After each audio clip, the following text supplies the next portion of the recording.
ao deputado Guto Zacarias, que nos apoiou e conseguiu aqui a nossa casa, essa casa. E então a gente vai falar primeiro apresentando a DECRIA, para que todos conheçam. A DECRIA é uma associação formada por pais, por avós, por mães, por advogados, psicólogos e vários palestrantes, de mediadores, inclusive, que trata especificamente sobre a convivência familiar, sobre a convivência igualitária, sobre a guarda compartilhada. Tá? Então, a nossa associação visa principalmente os problemas dos filhos de pais separados. E a gente quer trazer essa visibilidade para a sociedade. Então, hoje agradecemos a presença das palestrantes que estarão aqui com a gente, de todo o pessoal, tá? E como já disse, a essa Câmara, ao presidente da casa, dessa casa maravilhosa aqui da Assembleia Legislativa de São Paulo, que nos abriu esse espaço para que possamos tratar de um assunto tão importante. Eu vou trazer aqui com a gente um convidado que a gente considera muito especial, Marcelo Bonifácio, por gentileza. Tá? O Marcelo, ele é um pai alienado, graduado em linguagens audiovisuais, pós-graduado e perito na grafotécnica e linguística forense. Linguística forense. Ativista dos direitos da criança, presidente da entidade Pilares da Família, produtor do canal Aliena Não. Tá? Marcelo, primeiro queria te agradecer, parabenizar o trabalho que você tem feito e até você estar aqui, né, e tá aqui como um exemplo até, e nós estamos nessa casa importantíssima, porque o Marcelo ajudou e colaborou para que se tivesse em Campinas, é isso, Marcelo, que houvesse lá na Câmara Municipal a aprovação de uma lei que venha favorecer o combate à alienação parental, a se falar em guarda compartilhada e para que se abra espaço para que as entidades possam falar sobre isso. Muito obrigado, Marcelo. Fica à vontade. Obrigado, Alberto. Eu quero aqui saudar e parabenizar a participação de todos, essa Casa Legislativa que abriu essa oportunidade tão importante para debater sobre esse assunto, né, que está tão latente na sociedade, como você falou, né, é um problema da sociedade, é uma demanda latente, está acontecendo muito, a sociedade está se adoecendo com esse assunto, né, vendo o caso aqui do Daniel, que expôs aí a situação dele, me emocionei também, porque é o caso de tantos e tantos pais no Brasil, o modus operandi é sempre o mesmo, as situações são sempre iguais, claro, guardando as suas peculiaridades, né, inclusive nefastas, mas é sempre igual, então a sociedade está sofrendo com isso. Então é muito importante esse espaço que a Assembleia está abrindo para a gente, e eu quero agradecer, em nome de toda essa luta, esse espaço que está sendo aberto aqui. Eu quero agradecer também a todos os presentes que nos acompanham aqui, as doutoras que falaram precedendo nós aqui, precedendo a mim, a todos que nos assistem pela TV Alesp.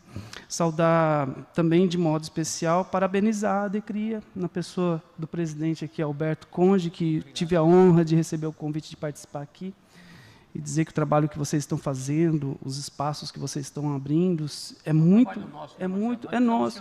Sim, cada um, temos várias iniciativas no Brasil, né, cada um assim indo por um caminho, mas mirando sempre na proteção da criança e do adolescente. Então, criança é para todo mundo.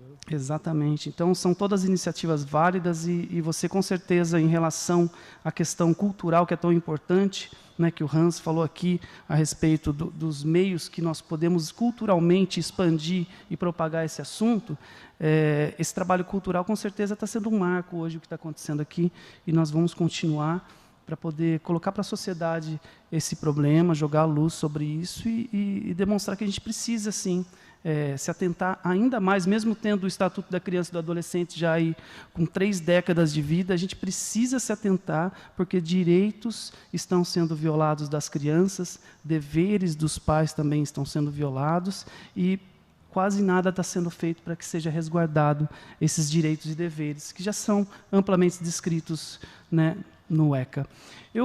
Aqui a minha contribuição é partilhar, então, a convivência que eu tive com a minha filha, né, os 10 anos que eu tive de convivência com a minha filha, para enaltecer, né, a paternidade responsável, ativa, que foi sempre o que eu fiz, sempre tive uma relação com a minha filha, uma paternidade muito assim, completamente compartilhadíssima, eu diria, né? Ela foi uma criança que ela nasceu em 2008, de um casamento que vinha de 2002, ou seja, depois de 6 anos de relacionamento, 6 para 7 anos, nós tivemos a nossa filha.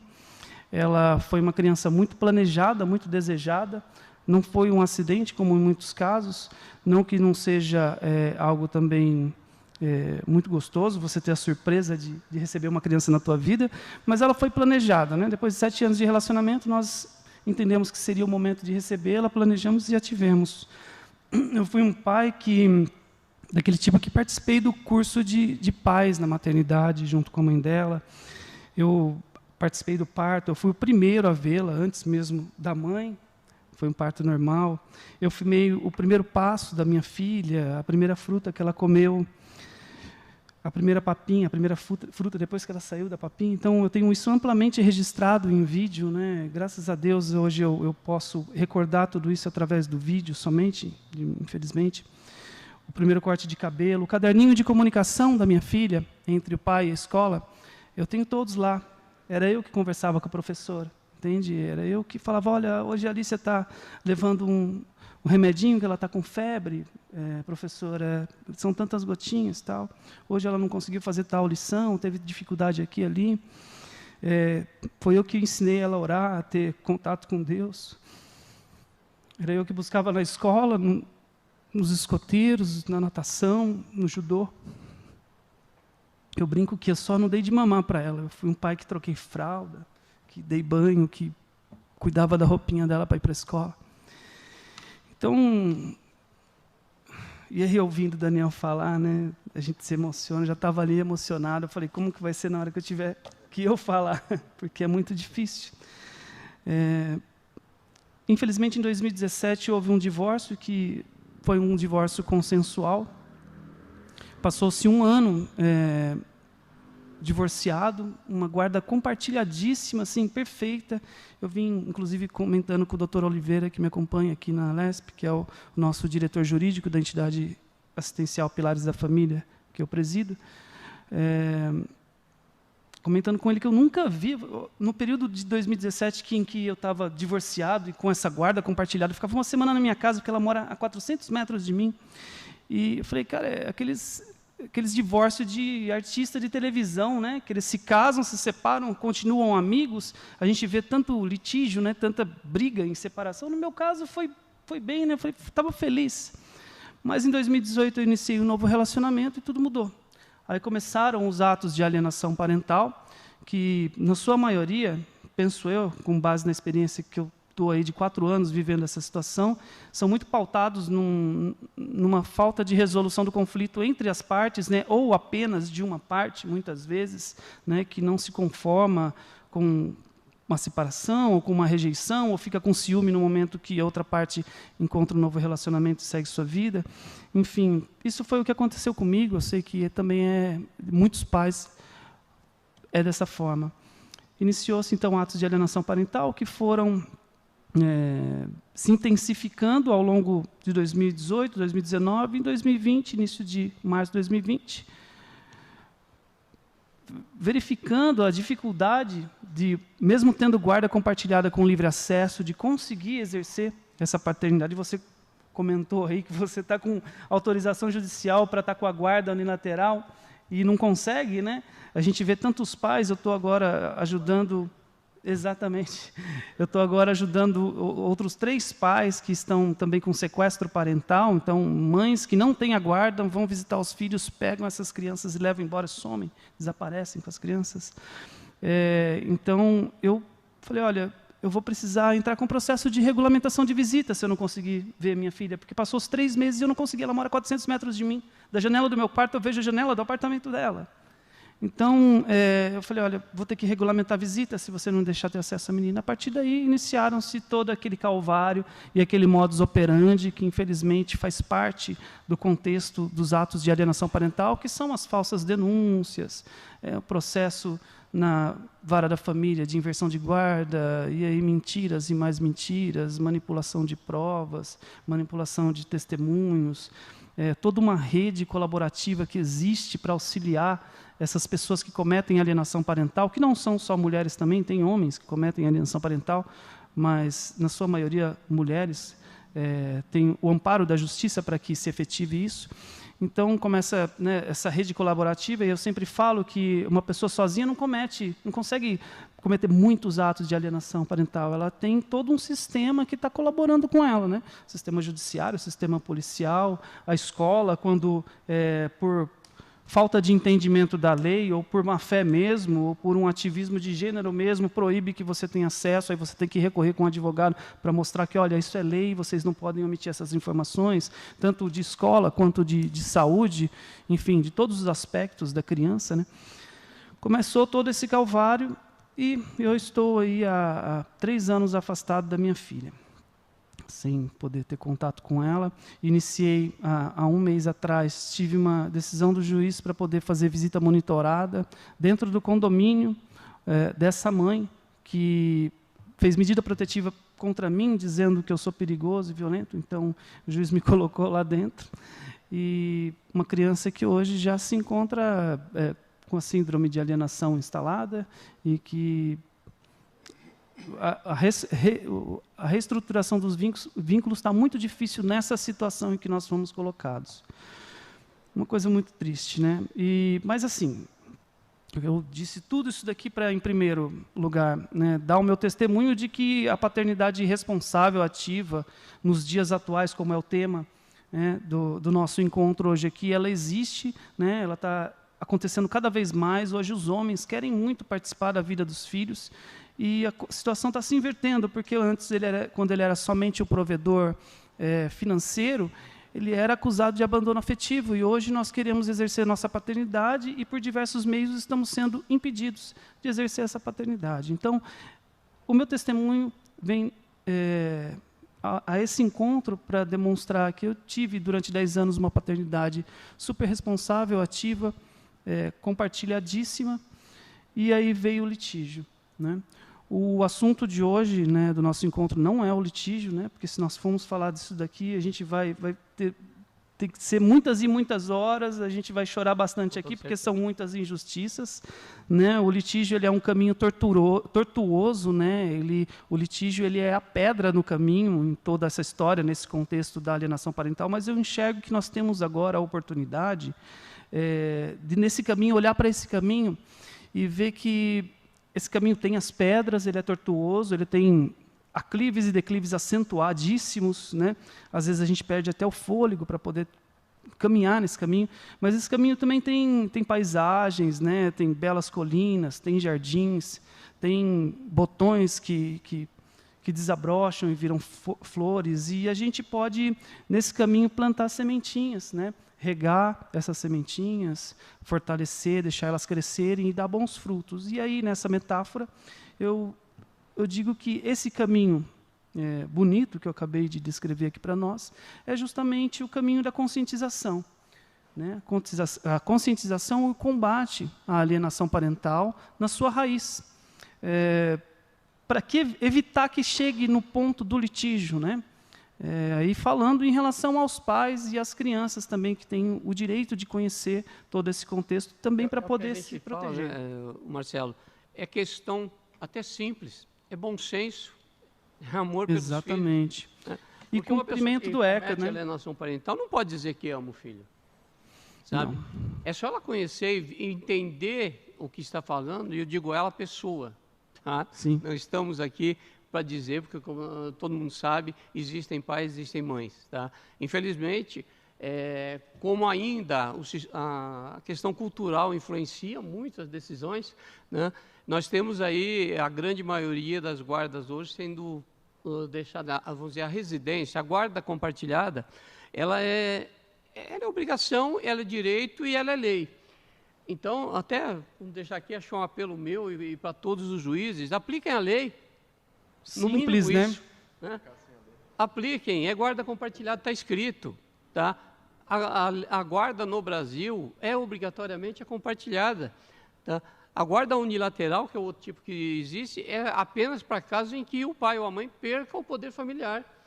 Então, isso não é caso para discussão, isso é caso para aplicar a lei. E o que é muito importante, Alberto, eu acho observar na questão da guarda compartilhada, é que não é levado em consideração, ao que parece, que a guarda compartilhada ela diz respeito também e principalmente à guarda física, a guarda física da criança, o compartilhamento da guarda física, porque nos meandros da interpretação da lei, acaba que essa guarda compartilhada se resume a criança passar em finais de semana alternado com o pai, geralmente, não é? Ela tem a guarda fixada com a mãe, e aí o pai tem uma convivência de finais de semana alternados, ou mesmo que seja todos os finais de semana. Eu, por exemplo, a guarda compartilhada que eu exercia era uma semana sim, uma semana não comigo. Então, eu participava do dia a dia da minha filha. Eu levava para a escola, eu buscava na escola. Agora, está havendo uma interpretação de que a guarda compartilhada é somente as decisões que se referem à criança, ao compartilhamento daquilo que é necessário para manter essa criança, eu digo financeiramente. Agora, o que nós, como pais, queremos é o compartilhamento do físico da criança. Sim. Que a criança esteja com a gente em metade do tempo. Sim, Marcelo, e por isso que tem muito a ver com esse tema hoje. Nós estamos aqui, às vezes o pessoal, não, mas está saindo do tema. Não, o tema é exatamente esse. Tá? O pai, no dia de hoje, ele quer convivência. Sim. Ele quer estar com os filhos. Ele luta por isso, sabe? Então, a gente precisa mudar a cultura, sabe? A gente sabe o que acontece no Brasil, mas está se mudando. Sim. Tá? O pai quer cada vez mais estar presente. E é isso que a gente precisa incentivar. Quando a gente fala aqui, a gente vê que as pessoas se emocionam, para que todos entendam, inclusive, novamente agradecendo aqui a cessão desse espaço para a gente, aqui na Assembleia Legislativa de São Paulo. Tá? Quero aproveitar, para não esquecer, agradecer ao deputado Guto Zacarias, tá? Ao presidente também aqui da Assembleia e a todos os deputados, porque essa casa é de todos, né? E nos abrir espaço, então a gente agradece, porque é aqui dentro que muitas coisas podem ser resolvidas. Sim. Tá? Aqui, parte desses deputados e parte da gente, da sociedade, tá? Pedir e mostrar que o pai não está brigando pelo filho. O pai está querendo poder abraçar. Tá? O pai, os avós, tá? Os tios, os primos, a família toda estendida. Nós estamos lutando para que os direitos da criança não sejam violados. Sim. Porque quando um pai é afastado, está sendo violado, em primeiro lugar, o direito da criança de convivência com esse Sim. pai. E a questão é essa, né, Marcelo, Daniel, Tiago, todos aqui presentes, né, o que o pai quer parece algo tão simples para quem tem, sabe? Quer um abraço, um carinho, um beijo, sabe? É difícil a gente falar. E nesse aspecto nós precisamos, toda essa mudança cultural que a Decria está propondo e que a gente acompanha, tem muito a ver também com esse aspecto que você coloca, Alberto, e pelo qual agora você se emocionou. Nós, como pais, você como avô, pai 2 vezes, naturalmente, nós queremos dar amor também, queremos dar amor para os nossos filhos, mas nós também queremos receber amor. Nós também queremos, é uma via de mão dupla. Não é? Aí imagina a gente querendo dar amor para os nossos filhos e uma terceira pessoa, com a ajuda de todo um sistema, reprimindo o amor que essa criança também quer devolver para o pai. Porque qual é a criança que não ama o pai? Não é? Então, aí, nesse sentido, aí eu cito a questão da ausência do pai. A gente está aqui enaltecendo a presença, e a ausência do pai causa danos terríveis. Né? Você citou sobre a questão da população carcerária. Eu realizo um trabalho na Fundação Casa, e ali eu vejo os meninos, a sua maioria não tem figura paterna dentro de casa. O que será que existe aí de responsabilidade na conduta dele, nessa ausência que existe? Assim, não dá para discutir. Criança precisa de pai, mãe, avós e de toda a família estendida. Sim. A gente não tem outra coisa a se falar. Marcelo, eu quero realmente te agradecer. Infelizmente, nosso tempo é muito curto. A gente ficaria dias aqui conversando. Né? Mas nós vamos ouvir a palavra do Tiago também. Tá? Ele também tem o depoimento dele, para que a gente possa encerrar. Então, eu agradeço. Parabéns pelo teu trabalho. Parabéns. Sou eu que agradeço a oportunidade, Alberto. E contamos aqui, convidamos a todos que queiram fazer parte do trabalho da Decria, do trabalho da Pilares, tá? E de todas as associações que realmente se preocupam com crianças, tá? Entre em contato com a gente. A gente não está aqui para brigar, a gente está aqui para se unir em nome das crianças. Tá? É isso que a gente pede para os deputados e para toda a sociedade. Obrigado, Marcelo. Eu que agradeço, Alberto.